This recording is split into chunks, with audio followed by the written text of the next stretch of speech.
Bahamas Limited became a VAT registrant and is mandated to charge and collect VAT on behalf of the government of the Bahamas. Effective January 1st, 2015, VAT will be added at a rate of 7.5% on all your rev services.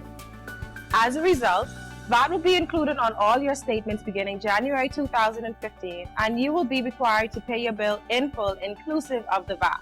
To learn more about the inclusion of VAT on your rev services, visit cablebahamas.com/VAT. Damien Gomez suggests he considered resigning. A man is charged with child pornography following last month's leak of nude photos of a young entertainer. The PLP chairman blasts the Christian Council, plus thousands of ecstasy pills seized last year. We've got those stories and a whole lot more tonight. I'm Bonnie Toot and NB12 starts now.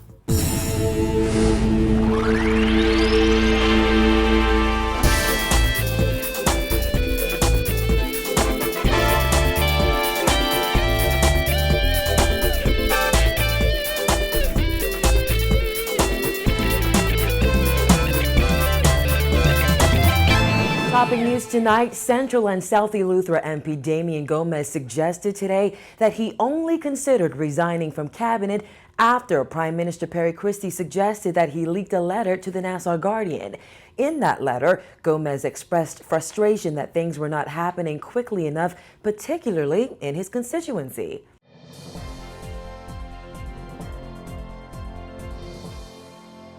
Despite speculation about his future in the Christie cabinet, Gomez says he has no intention of resigning as Minister of State for Legal Affairs. However, he suggested the thought had entered his mind after the Nassau Guardian recently reported that Prime Minister Christie suggested it was Gomez who leaked his own letter. When that was thought about, it was in the context that the Prime Minister was quoted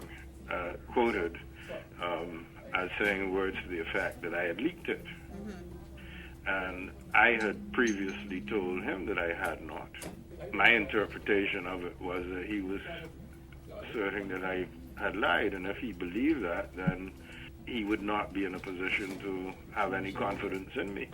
But once it was confirmed that I was telling the truth, that issue came to an end, if you see my point. Gomez says he is not surprised there would be speculation following the recent resignation of former Financial Services Minister Ryan Pinder. I mean, the reality is that in politics, people will speculate and take advantage of perceived weaknesses in the contending side's team.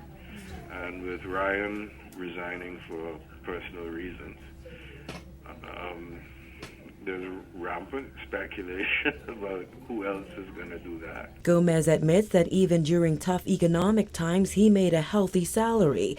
Therefore, his decision to join the Christie cabinet meant taking a pay cut. However, he says he fully understood that when he took the job.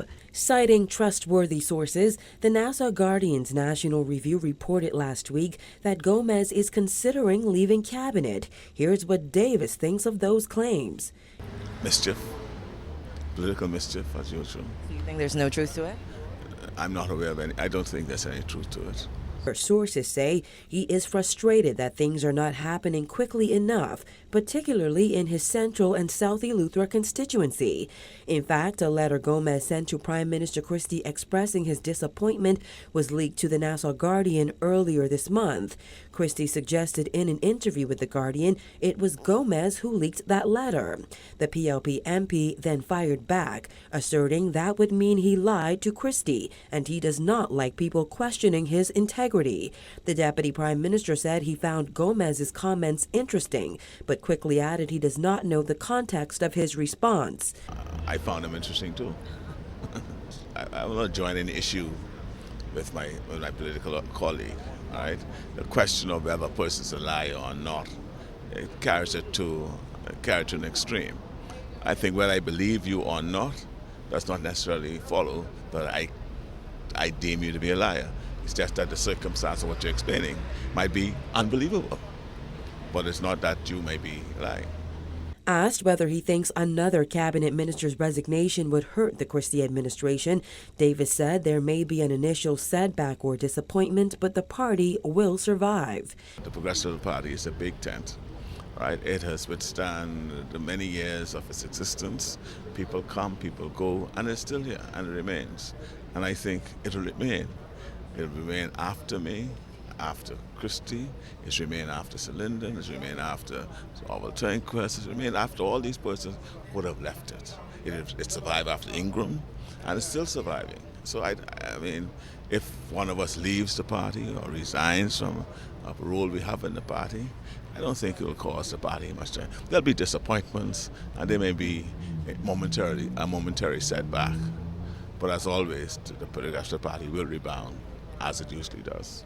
Gomez, who was recently appointed a Queen's Counsel, said in his letter to the Prime Minister that none of the projects he listed as priority items for his constituency in May 2012 have materialized. Christie told NB12 he is optimistic about what the Ministry of Finance is doing for Eleuthera.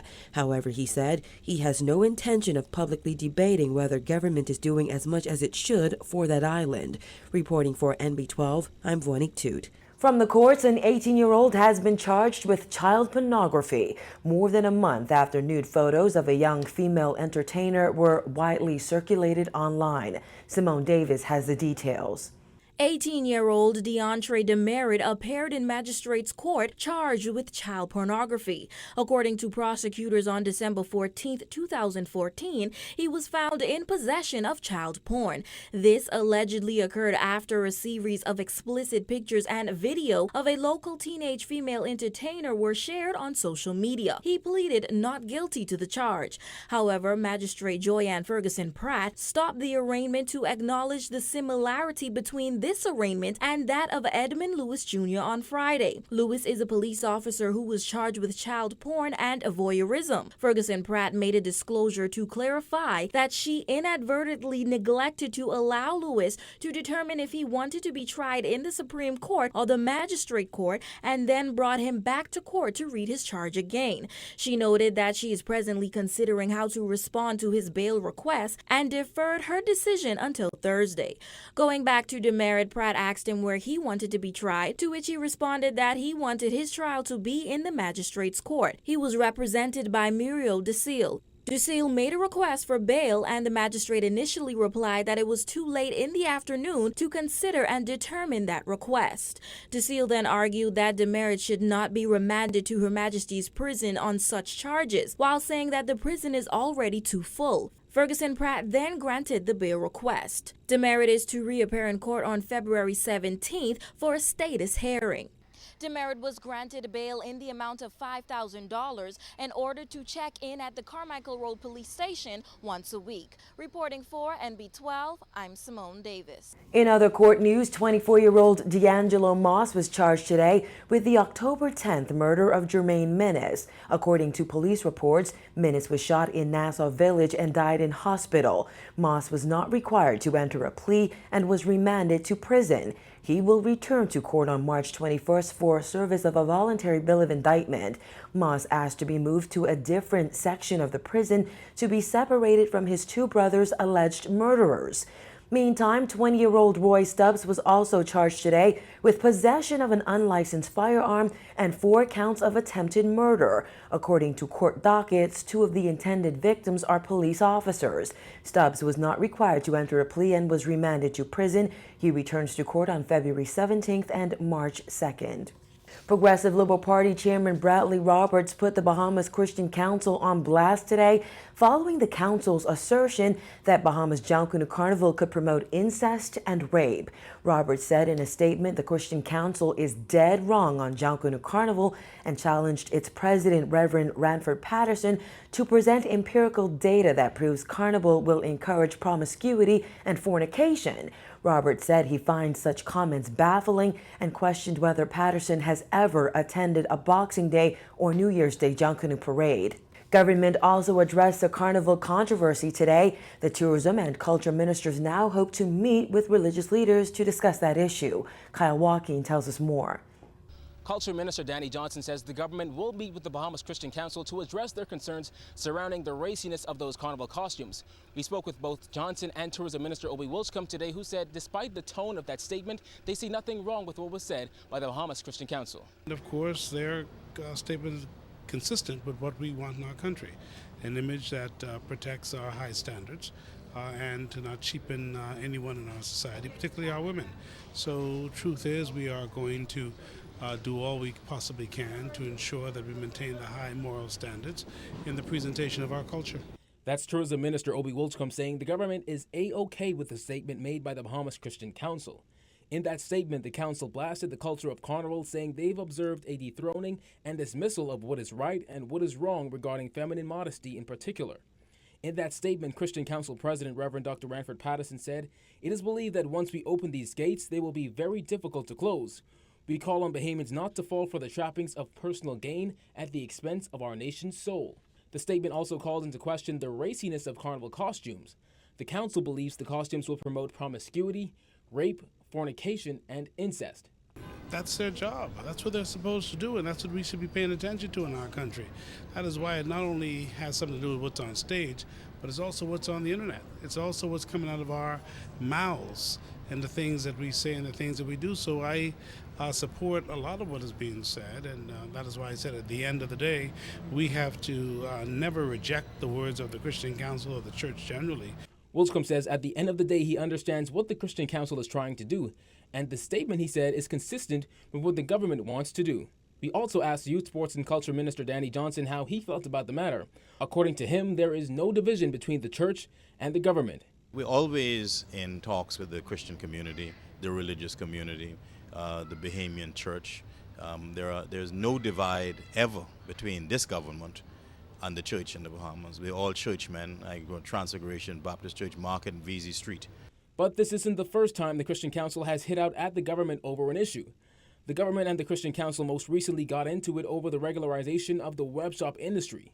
Government's failure to acknowledge the results of that opinion poll had members of the Christian Council mourning what they called the death of democracy. It was then that Prime Minister Christie said no pastor can get him a passport to heaven. Johnson says the government will ensure the upcoming festival is done in decency and order. But at the same time, he says they must allow freedom of cultural expression. And what about these comments made by local entertainer KB on Monday? I'm looking forward to this thing failing. I ain't gonna lie to you. That's how I feel. Johnson says he thinks KB was just upset when he made the statement. I don't think he really means it in that way. I mean, KB is a great artist. When people see what the thing is going to become, people be pleased and let it evolve. It's Bahamian expression. It is a showcase that we want to see.